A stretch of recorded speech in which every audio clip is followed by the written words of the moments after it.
The first product we supplied was the anaesthetic machine, which is currently deployed in over 60 countries around the world. The anaesthetic system is a complete system that provides anaesthesia for theatres and ventilation for both in the theatre during surgery and afterwards in post-op and even in an intensive care situation. As well as the Vent standard, we've recently introduced a new version of the Vent called the Vent Helix, which has a more modern feel to it, but still maintains the principles of the original Vent in its efficiency, its cost-effective and safe nature.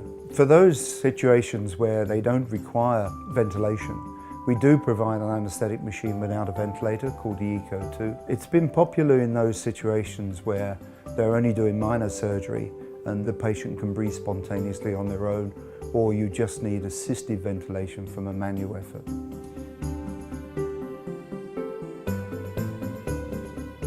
Some years ago we were approached for a portable anaesthetic machine that people could carry with them.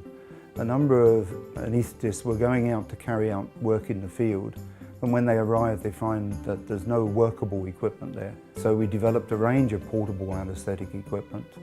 And that's been very, very popular, particularly with NGOs and aid organisations that are doing emergency work in the field. It's also proved very popular in the smaller hospitals that have been purchasing it now for some time to use as their main anaesthetic equipment.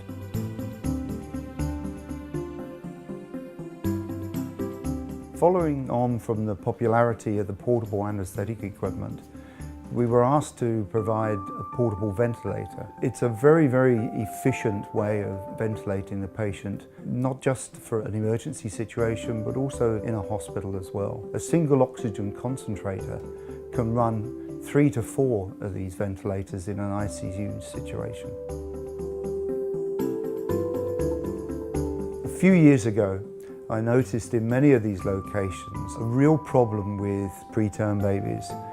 They receive oxygen, but that's often not enough, and a little bit of respiratory support from something like a CPAP machine would make a big difference. But CPAP generally isn't used because it's too expensive on the use of gases, both oxygen and air.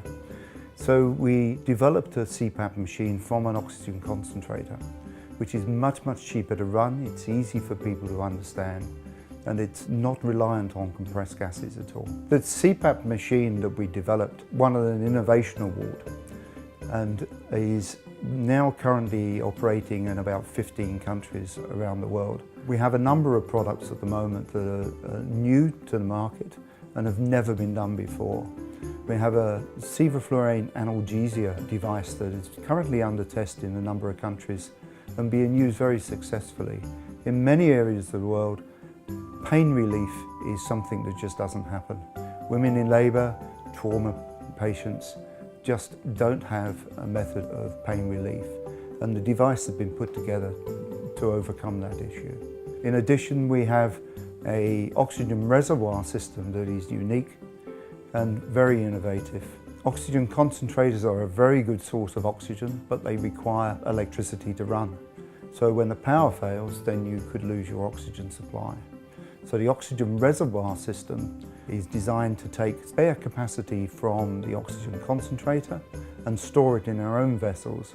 So following a power failure, you still have a source of oxygen, either to run equipment or to provide to patients. New product development is driven by the end user, not by us in Diamedica. So we may get a request or we may see a situation that isn't covered with conventional equipment. And then we try to develop a solution to that is going to be appropriate and cost-effective in the field. The need in the rest of the world for this type of equipment is still huge, and there is plenty of scope in the market for developing new products.